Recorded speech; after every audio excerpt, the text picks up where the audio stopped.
Hello दोस्तों, आज के हमारे इस यूट्यूब के प्लेटफ़ॉर्म सीके एडुविज़न 2.0 पे आपका हार्दिक स्वागत और अभिनंदन। आज हम आरपीएस से स्टैटिकल ऑफ़िसर की जो सैलरी जो है टी यानी वो क्या रहती है उसके बारे में यानी पूरा डिस्कस करने वाले हैं, ठीक। तो यानी स्टैटिकल ऑफ़िसर जो है यानी इसका जो पे लेवल जो रहता है L12 रहता है यानी L12 रहता है, यानी ये एक गज़ेटेड ऑफ़िसर होता है, ठीक। यानी गजेटेड ऑफिसर की यानी श्रेणी के अंदर आता है, ठीक है। और अगर मैं ड्यूरिंग प्रोबेशन पीरियड की बात करूँ कि जैसा कि आपको पता है कि राजस्थान गवर्नमेंट के अंदर 2 साल का प्रोबेशन पीरियड रहता है, ठीक है। तो इस 2 साल के प्रोबेशन पीरियड के दौरान जो है आपकी सैलरी जो रहती है वो 31,100 रुपए रहती है। कितनी रहती? यानी 31,100 रुपए रहती है। और इस प्रोबेशन पीरियड के दौरान जो है आपको कोई भी यानी दैनिक भत्ते जो है, ठीक है, यानी कोई भी जो डीए या एचआरए जो है आपको नहीं मिल पाता है, ठीक है। लेकिन कुछ डिडक्शन ज़रूर होते हैं इसके अंदर, यानी आरजीएचएस जो है टी राशन गवर्नमेंट हेल्थ यानी स्कीम जो है उसका जो डिडक्शन होता है, यानी ये 658 का यानी 658 रुपए का ये आरजीएचएस का डिडक्शन होता है।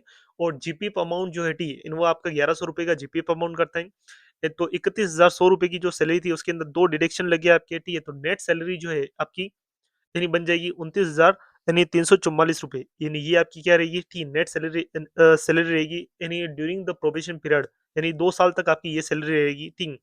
उसके बाद यानी आफ्टर प्रोबेशन पीरियड्स की बात करते हैं, ठीक। तो जैसे प्रोबेशन पीरियड आपका खत्म हो जाता है, तो आपका क्या होता है फिक्सेशन होता है, ठीक है। अब फिक्सेशन जो होता है किस अमाउंट के ऊपर होता है, तो फिक्सेशन के अंदर आपकी जो बेसिक पे जो होता है यानी 44,300 रुपए ये आपका बेसिक पे रहता है, ठीक। अब यानी यहाँ पर आपको कुछ भत्ते मिलना शुरू हो जाते हैं, ठीक है, 2 साल के बाद। तो डीए मिलता है आपका यानी 2025 के अंदर डीए की जो रेट चल रही है वो 58% है, ठीक है। और 58% ये किसका है? ये 58% है, ये जो बेसिक सैलरी है इसका है, ठीक है, 44,300 का। तो 44,300 का अगर 58% करते हैं तो हमारे पास आता है 25,694 रुपए, ठीक है। ये तो हो गया आपका डीए। और आपको मिलता है एचआरए भी मिलता है, हाउस रेंट अलाउंसेस, टीम। तो वो मिलता है आज की रेट जो है टी 2025 के हिसाब से कितनी है? 10% है। ये जो 10% है यानी वो कौन सी सिटीज के अंदर है? यानी जेड सिटीज के अंदर है। यानी हमारे पूरे यानी जो स्टेट जो है उसको टी दो सिटी के अंदर कैटेगराइज कर दिए कर रखा है, टी वाई सिटी और जेड सिटी है, ठीक। वाई सिटी है आपकी जोधपुर, बीकानेर, जयपुर, अजमेर और कोटा, ये तो है आपकी वाई सिटी। और जेड सिटी इसके अलावा जो छोड़कर जो भी सिटी है वो किसके अंदर है? Z city. और जेड सिटी के अंदर एचआरए चलता है आपका 10%। और अगर आपकी पोस्टिंग होती है जोधपुर, बीकानेर, जयपुर, अजमेर, कोटा के अंदर, तो यहाँ पर एचआरए चलता है आपका 20%, ठीक है। तो यानी डीए तो हो गया आपका 58% बेसिक का, तो 25,694 रुपए। और 10% के हिसाब से यानी 44,300 का 10% यानी एचआरए हो गया आपका 4,430 रुपए, ठीक है। और इन जेड सिटी के अंदर अगर आपकी जॉब है तो यानी यहाँ पर ये सैलरी रहेगी आपकी। और एचआरए की अगर बात करते हैं हम यानी वाई सिटी के अंदर, तो 8,860 रुपए किसका? बेसिक का 20%, ठीक है। यानी जोधपुर के अंदर, यानी बीकानेर के अंदर, जयपुर और अजमेर के अंदर और कोटा के अंदर। अब हम यानी नेट ग्रोस सैलरी कितनी होगी आपकी जेड और वाई सिटी के अंदर वो देख लेते हैं, ठीक है।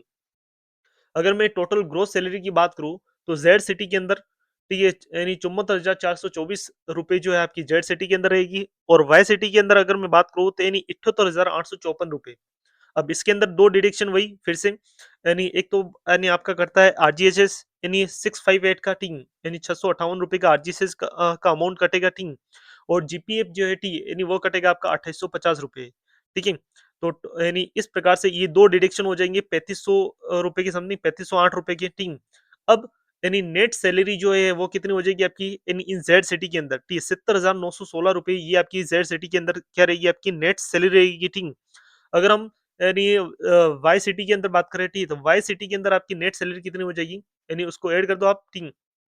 यानी 75,346 रुपए ये आपकी क्या रहेगी आपकी नेट सैलरी रहेगी, ठीक है। 75,346 रुपए नेट सैलरी रहेगी, जिसके अंदर आपने 2 डिडक्शन को हमने माइनस कर दिया, आरजीएचएस 658 और जीपीएफ यानी 2850 रुपए, ठीक है। तो ये जो डीए और एचआरए मैंने यानी काउंट कर रखा है फाइनेंशियल ईयर यानी 25-26 के अनुसार, यानी आपका जो डीए और एचआरए जो है आपका डीए जो है हर साल यानी 3% यानी बढ़ता रहता है आपकी, ठीक है, हर साल आपका 3% बढ़ेगा। और एक और चीज बता दूं आपको, यानी कि ये जो सैलरी मैंने बताई है 2025-26 फाइनेंशियल ईयर के अकॉर्डिंग बताई है।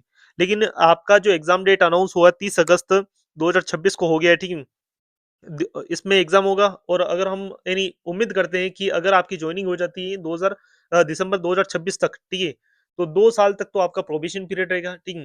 तो यानी हर साल आपका 3-3% इंक्रीमेंट मान लो तो 6% का तो डीए के अंदर इंक्रीमेंट यानी ये बढ़ जाएगा, तो उसके अकॉर्डिंग आप यानी कैलकुलेशन कर सकते हो, ठीक है। दूसरा यानी जैसे आपका प्रोबेशन पीरियड कंप्लीट होगा तब तक आपका जो है एट पे कमीशन लग जाएगा। तो इसीलिए आपकी जो लगभग सैलरी है उसके अंदर 20 से 25% और आपका यानी सैलरी इन जो है बेसिक की बढ़ जाएगी, ठीक है? इसका इस प्रकार हम बता सकते हैं कि आपकी यानी एट पे कमीशन की ये जो सैलरी पूरी बताई मैंने 7th पे कमीशन के अकॉर्डिंग बताई है, ठीक?